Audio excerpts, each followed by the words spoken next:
Hello friends, നമ്മുടെ പുതിയ വീഡിയോയിലേക്ക് എല്ലാവർക്കും സ്വാഗതം. ഞാൻ ലക്ഷ്മി. എല്ലാവരും സുഖമായിട്ടിരിക്കണമെന്ന് വിശ്വസിക്കുന്നു. ഇന്ന് നമ്മൾ തയ്യാറാക്കുന്നത് കൂവപ്പൊടി കൊണ്ടുള്ള ഒരു ഹെൽത്തി ജ്യൂസാണ്. അപ്പോൾ നമുക്ക് എളുപ്പം തന്നെ വീഡിയോയിലേക്ക് പോകാം.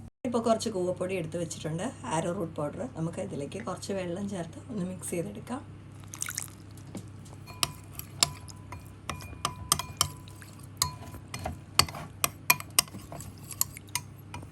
ഞാനിപ്പോൾ കുറച്ച് വെള്ളം ഒന്ന് ചൂടാക്കാൻ വെച്ചിട്ടുണ്ട്. നമുക്കിത് ചെറുതായിട്ട് ചൂടായി വരുന്ന സമയത്ത് മിക്സ് ചെയ്ത് വെച്ചേക്കുന്ന ആരോ റൂട്ട് പൗഡർ ഇതിലേക്കൊന്ന് ചേർത്ത് കൊടുക്കാം.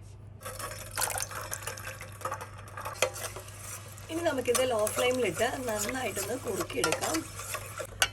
ഇതിപ്പോൾ നന്നായിട്ട് കുറുകി വന്നിട്ടുണ്ട്. ഞാനപ്പോൾ ഓഫ് ചെയ്ത് കൊടുത്തിട്ടുണ്ട്. നമുക്കിതൊന്ന് തണുപ്പിക്കാനായിട്ട് മാറ്റി വെക്കാം. നമ്മുടെ ജ്യൂസ് തയ്യാറാക്കാനായിട്ട് ഞാനതിലേക്ക് എടുത്ത് വെച്ചേക്കുന്നത് നല്ല പഴുത്ത പപ്പായ പീസാണ്. അപ്പോൾ ഞാൻ മിക്സിയുടെ ജാറിലേക്ക് ഇട്ട് കൊടുത്തിട്ടുണ്ട്. നമുക്കിനി തണുപ്പിക്കാൻ മാറ്റി വെച്ച് നമ്മുടെ ആരോ റൂട്ടും കൂടെ ചേർത്തിട്ട് നന്നായിട്ടൊന്ന് അടിച്ചെടുക്കാം.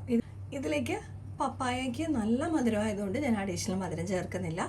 അല്ലെന്നുണ്ടെങ്കിൽ നമുക്ക് ഈ സമയത്ത് മധുരം ആവശ്യത്തിനുള്ള മധുരം ചേർത്ത് കൊടുക്കാം കേട്ടോ. ഇനി നമുക്ക് നന്നായിട്ടൊന്ന് അടിച്ചെടുക്കാം. നമുക്കിതിനി ഗ്ലാസ്സിലേക്ക് സെർവ് ചെയ്യാം.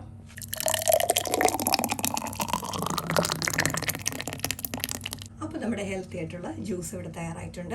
എളുപ്പത്തിൽ തന്നെ നമുക്ക് തയ്യാറാക്കിയെടുക്കാം. വളരെ ഹെൽത്തിയാണ്. അപ്പോൾ എല്ലാവരും ട്രൈ ചെയ്യുമെന്ന് വിശ്വസിക്കുന്നു. അപ്പോൾ ലൈക്ക് ചെയ്യാനും ഷെയർ ചെയ്യാനും കമൻറ്റ് ചെയ്യാനും സബ്സ്ക്രൈബ് ചെയ്ത് സപ്പോർട്ട് ചെയ്യാനും മറക്കല്ലേ. അടുത്ത വീഡിയോയിൽ വീണ്ടും കാണാം.